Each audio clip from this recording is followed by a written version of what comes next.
Ma question s'adresse à Madame le garde des Sceaux. Mera, Nemouche, Kouachi, Koulibaly, Mostefaï ont tous un point commun. Ils sont des délinquants et criminels multirécidivistes. Voici un bref résumé des pédigrés d'enfants de la République, du laxisme et de l'excuse. Récidive pour Mera, condamné 18 fois, dont 14 avant sa majorité. Récidive pour Nemouche, incarcéré à 5 reprises à partir de 2004, chaque fois relâché avant la fin de sa peine. Récidive pour Koulibaly, condamné plusieurs fois à de la prison ferme, dont 5 ans en 2013. Il bénéficia d'une libération conditionnelle 1 an plus tard seulement. Récidive pour Kouachi, connu pour de nombreux délits. Il était condamné en 2008 à 3 ans de prison pour association de malfaiteurs avec une entreprise terroriste. Il échappa à un contrôle judiciaire pour partir s'entraîner au Yémen. Même situation pour Ami Mour, qui rompit son contrôle judiciaire en 2013 pour un voyage en Syrie. Récidive pour Mostefaï, condamné à plusieurs reprises pour des délits de droit commun sans jamais avoir fait de prison. Le lien entre terrorisme, petit et grand banditisme est flagrant. La plupart de ces terroristes auraient dû être sous les verrous au moment de leurs crimes contre le peuple français. Certes, la désastreuse politique pénale ne date pas de votre entrée en fonction, Madame le Ministre, mais vos propos et vos réformes nous plongent dans une insécurité absolue.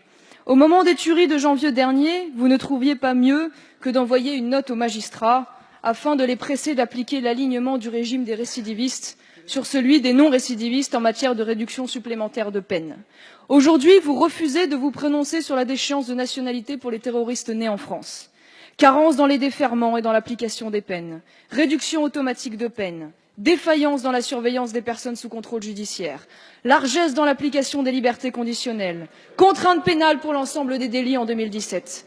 Cette folle politique n'a fait qu'entraîner le sentiment généralisé d'impunité, l'augmentation des crimes et délits, mais surtout du nombre de victimes. Quel magma! Quel magma! Nous sommes dans une situation extrêmement difficile, extrêmement douloureuse. La moindre des décences aurait appelé que par respect pour les Français, blessés dans leur chair, nous soyons exigeants face aux faits. Et lorsque les faits démentent les schémas mentaux, que nous nous inclinions devant les faits.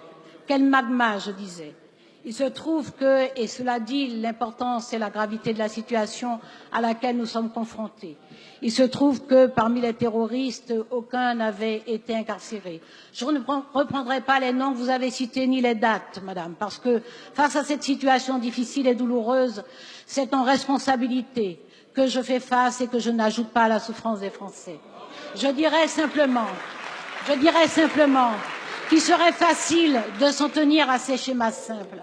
Mais les défis qui sont posés à notre société sont des défis immenses, ce sont des défis extrêmement grands. Et c'est la République qui saura y répondre. Non pas les querelles partisanes, non pas les facilités, non pas les magmas, mais bien la République avec ses valeurs, avec ses exigences, avec sa vigilance. Et ce que fait le président de la République, ce que fait le gouvernement sous l'autorité du Premier ministre, c'est bien l'ensemble des réponses que nous devons apporter. D'abord, effectivement, une répression sans faille. Et vous avez vu à quel point les forces de police et de justice ont été efficaces et comment l'enquête montre l'efficacité de nos magistrats. Une répression sans faille et pour notre destin commun, une vigilance sans défaillir aussi, de façon à ce que tous les citoyens de la République se sentent en sécurité, mais se sentent aussi partie de la communauté nationale. C'est donc toujours avec la lucidité, le courage et la détermination que nous ferons face à cette situation et il est heureux que ce soit ce gouvernement qui soit en ce moment en responsabilité.